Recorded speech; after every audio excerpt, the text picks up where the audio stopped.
Guys welcome to pinnacle skill and management channel. I am Syed Mohammed Ali. आज हम बात करेंगे कम्युनिकेशन के ऊपर।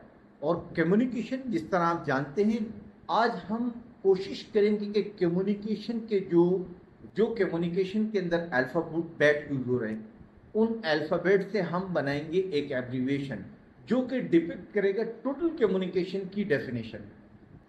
गाइस कम्युनिकेशन का जो सी है, you know that stand for cry. Cry is a sign of life.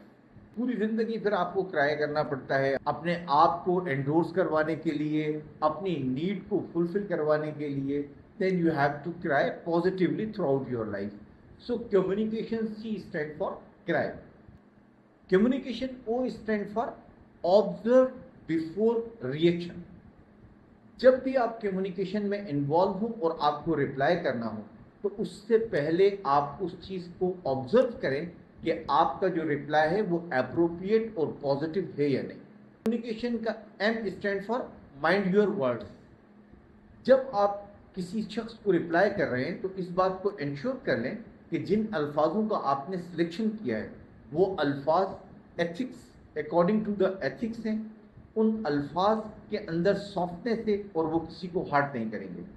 Communication का यू जो है, that stand for understand the others feeling, कि दूसरे लोगों की फीलिंग को महसूस करें और उनकी फीलिंग को मद्देनजर रखते हुए आप अपने रिप्लाई को प्लान करें। Communication I stand for inspire others through your tone. जब आप कम्युनिकेशन कर रहे हैं तो आपकी कम्युनिकेशन के अंदर आपकी जो टोन है वो पॉजिटिव होना चाहिए, काम होना चाहिए एंड सूदिंग होना चाहिए। कम्युनिकेशन का जो सेकंड सी अब आया है, इसका मतलब है कि clarify the doubts calmly and peacefully. Communication के दरमियान एक शख्स जब दूसरे शख्स को मैसेज देता है तो sometimes there is a confusion and there is a words which have the dual meanings. So ऐसे अल्फाजों का इस्तेमाल करें जिसमें क्लैरिटी हो और सामने जो आपका अपोनेंट है वो उसको वही मैसेज को परसीव करे जो आप देना चाहते हैं।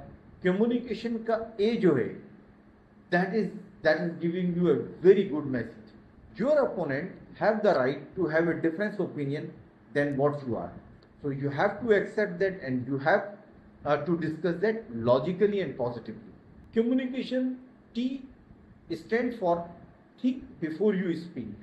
बोलने से पहले सोचिए कि आप क्या चीज बोल रहे हैं, क्योंकि आपके मुंह के निकले हुए लफ्ज जो हैं वो किसी के लिए तकलीफ का बाइस भी बन सकते हैं। आई Communication I stand for that include everyone with respect and dignity.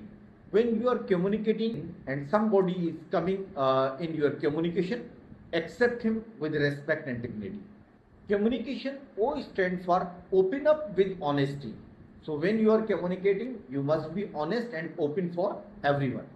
Communication N stand for nurture, trust and empathy. ऐसी कम्युनिकेशन करें जिससे एक एतमाद साजी और हमदर्दी का माहौल बन सके। गाइस आपने देखा कम्युनिकेशन को किस तरीके से मैंने एब्रीविएशन में कन्वर्ट करके एक कंपोज डेफिनेशन आपको दे दी। यानी communication is a sign of life. और कम्युनिकेशन करते हुए आपको किन चीज़ों का एहतियात करना चाहिए, कम्युनिकेशन की क्या एथिक्स हैं, कम्युनिकेशन के किस तरीके के वर्ड्स होना चाहिए। कम्युनिकेशन करते हुए आपने अपने अल्फाजों को रिव्यू करना है। कम्युनिकेशन को करते हुए आपने सामने वाले के जज्बात को मद्देनजर रखना है कि आपकी कम्युनिकेशन से किस तरीके के नतीजे आ सकते हैं। इन तमाम चीज़ों को अगर आप ख्याल रखें तो आप एक इफेक्टिव, पॉजिटिव और कंस्ट्रक्टिव कम्युनिकेशन कर सकते हैं, जो कि आपकी ग्रोथ के लिए न सिर्फ ये कि अपने बिजनेस जो कि आपकी ग्रोथ के लिए एक इनएविटेबल स्किल है, बल्कि सोसाइटी के अंदर भी आपको एक रेस्पेक्टेबल मुकाम देती है। So guys, this is what about communication. अगर आपको आज की हमारी ये वीडियो अच्छी लगी है तो हमारे चैनल को सब्सक्राइब करें, हमारी वीडियो को लाइक करें और बेल आइकन के बटन को जरूर दबा दें। गाइस कमेंट्स के सेशन में आके अपनी ओपिनियन जरूर दें, आप इस कम्युनिकेशन एब्रीविएशन के बारे में क्या सोचते हैं। सो मिलते हैं अगली वीडियो में एक नए टॉपिक के साथ। Till that time, bye.